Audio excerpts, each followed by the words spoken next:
कि जनता इस बार सरकार बनाने के लिए वोट नहीं करेगा, बल्कि एमआईएम को जिताने के लिए वोट करेगा। युवा हैं, उनसे भी मैं रिक्वेस्ट करना चाहूँगा कि इस बार अख्तरुल ईमान साहब को भारी वोटों से जिताएं। इस बार अख्तरुल ईमान साहब 100% जहाँ, क्योंकि हम चलते रहते हैं, कहीं भी कोई भी मार्केट में जाते हैं, लोगों से पूछते हैं, लोगों से जानकारी लेते हैं, तो लोग खुलकर बोलते हैं कि इस बार अख्तरुल ईमान साहब को कामयाब करना है। सर, इसमें सुन रहे हैं कि एमआईएम का इस बार सीमांचल में पत्ता साफ है लोकसभा चुनाव के लिए। देखिए, सबसे पहले बात के जो पार्टी के जो नेतागण हैं, सबसे पहले तो उनको ये खबर होनी चाहिए कि टिकट किनको मिल रहा है, क्योंकि महागठबंधन से बहुत सारे दावेदार, देखिए जैसे जैसे इलेक्शन नज़दीक आते जा रहा है वैसे वैसे दावेदार भी बढ़ते जा रहे हैं। तो सबसे पहली बात कि महागठबंधन के जितने भी नेता हैं उनको पहले डिसाइड करना चाहिए कि टिकट किनको मिलेगा, और इस तरह से ज़ोर ज़ोर से चिल्लाने से कुछ होने वाला नहीं है। बात रहा अख्तरुल ईमान साहब की, अख्तरुल ईमान साहब के बारे में जो ये लोग अफवाह उड़ा रहे हैं, जब वो जीते हैं केंद्र में उनका सरकार नहीं रहा। जनता अगर हिसाब किसी से लेगा तो इन लोगों से लेना चाहिए, क्योंकि इनका सरकार जो है सत्ते में रहा, तब ये लोग खुद एमएलए रहे, लेकिन आज उल्टा जो है अख्तरुल ईमान से लोग सवाल करने लगते हैं। ऐसे कुछ लोग अख्तरुल ईमान से सवाल करते हैं और पूछते हैं कि आपने क्या किया। तो मैं यही कहना चाहूँगा कि इस बार जो है 2024 जो इलेक्शन आ रहा है, नज़दीक आते जा रहा है, वैसे वैसे यहाँ जो है माहौल गरमाते जा रहे हैं। देखिए, सबसे पहली बात मैं ये बताना चाहूँगा कि यहाँ की जनताओं के दिलों से एमआईएम कभी नहीं हटा है। हालांकि कुछ नेता धोखा दे दिए यहाँ की जनताओं को, लेकिन इस बार बहुत अच्छा मौका है सारे सीमांचल के लोगों के लिए। एक अच्छा मौका है कि मुंह तोड़ जवाब देने के लिए। जिस तरह से यहाँ के जो नेतागण यहाँ की जनताओं से छल किया है, उसका जवाब इस बार जरूर मिलेगा।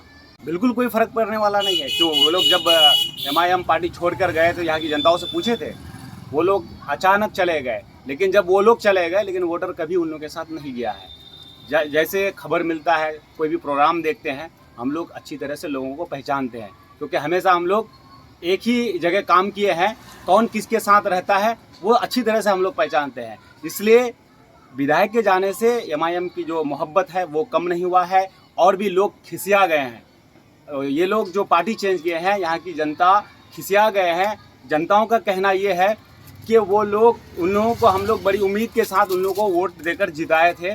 ये लोकसभा में कोई फ़र्क पड़ने वाला नहीं है, क्योंकि उन्होंने जनताओं के साथ छल किया है, जनता उनके साथ छल नहीं किया है। जनता हमेशा यहाँ सीमांचल में, ख़ास तौर से मैं बताना चाहूँगा कि सीमांचल के लोग बिल्कुल अच्छी तरह से जान चुके हैं।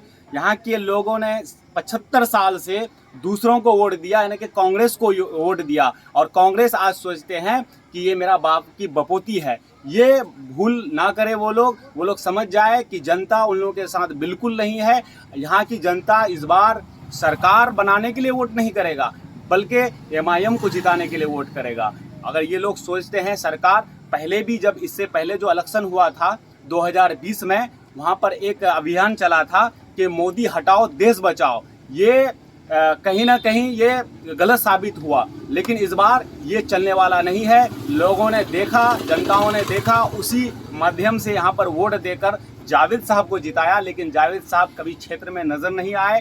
आप कहीं भी जाइए, किसी भी मार्केट में जाइए या किसी भी गांव में जाइए, अगर आप जावेद साहब के बारे में पूछेंगे तो यहाँ तक हमने इंटरव्यू देखा है कि कुछ लोग उनको गाली तक दे दिए हैं।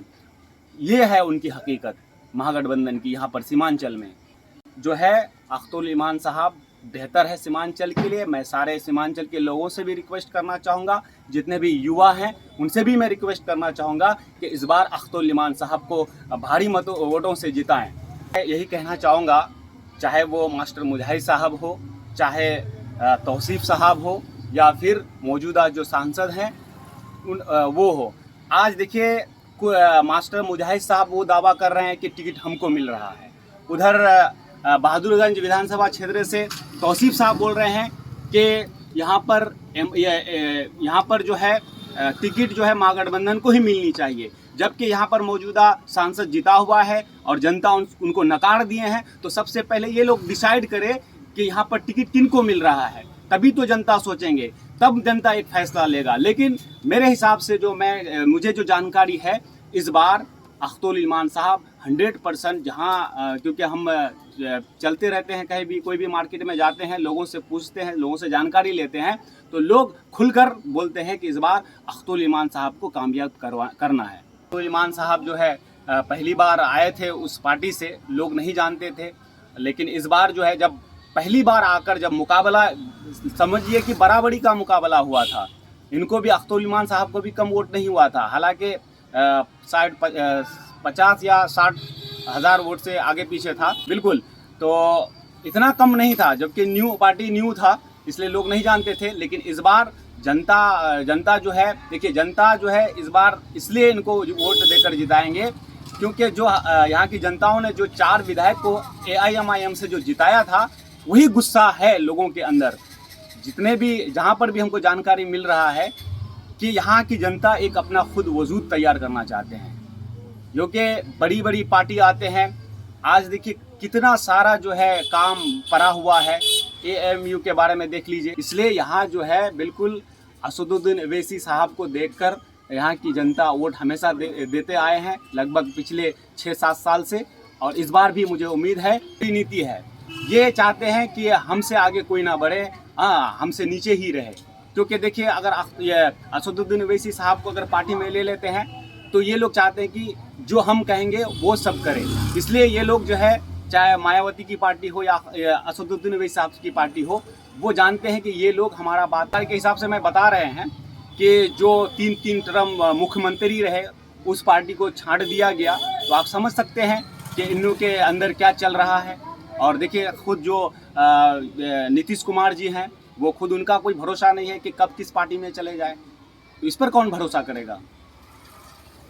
उनके चक्कर में आज तक देखिए बिहार का हाल क्या है, सारे शिक्षक परेशान हैं, जितने भी बच्चे पढ़ रहे हैं वो खुद अपना पहले ग्रेजुएशन किया, फिर बोलता है फिर और एग्ज़ाम पास कीजिए, फिर और एग्ज़ाम पास किया, ऐसे ऐसे आदमी बुढ़ा हो जाएंगे तो कब नौकरी मिलेगी। कुछ लोग अख्तरुल ईमान साहब के बारे में बोलते हैं कि हमारे यहाँ नहीं आ पाते हैं, उनके यहाँ नहीं जा पाते हैं, ये शिकायत मैं सुनते आता हूँ। लेकिन मैं सभी जनताओं से ये गुजारिश करना चाहूँगा कि अख्तरुल ईमान साहब के ऊपर बहुत सारी जिम्मेदारी है, वो बहुत सारे जिम्मेदारी को बिहार के जो प्रदेश अध्यक्ष हैं उनको पूरे बिहार की जिम्मेदारी है, इसलिए कहीं वो जा नहीं पाते हैं। तो इससे आप लोगों को घबराने की ज़रूरत नहीं है। इंशाअल्लाह इस बार अगर वो कामयाब हो जाते हैं तो मुझे उम्मीद है कि वो कुछ करके दिखाएंगे इस सीमांचल में। और एक चीज़ मैं बताना चाहूँगा कि कुछ लोग ये मुद्दा उठा रहे हैं कि ओवैसी हॉस्पिटल कहाँ है और आपका ये रेलवे स्टेशन कहाँ है। तो मैं यही कहना चाहूँगा कि आपने जब MLA जिताया, यहाँ से 4 MLA जिताया, 1 साल तो समझ में लग जाते हैं, लेकिन अभी 2 साल पूरा नहीं हुआ और 4 विधायक पार्टी को छोड़कर भाग गए।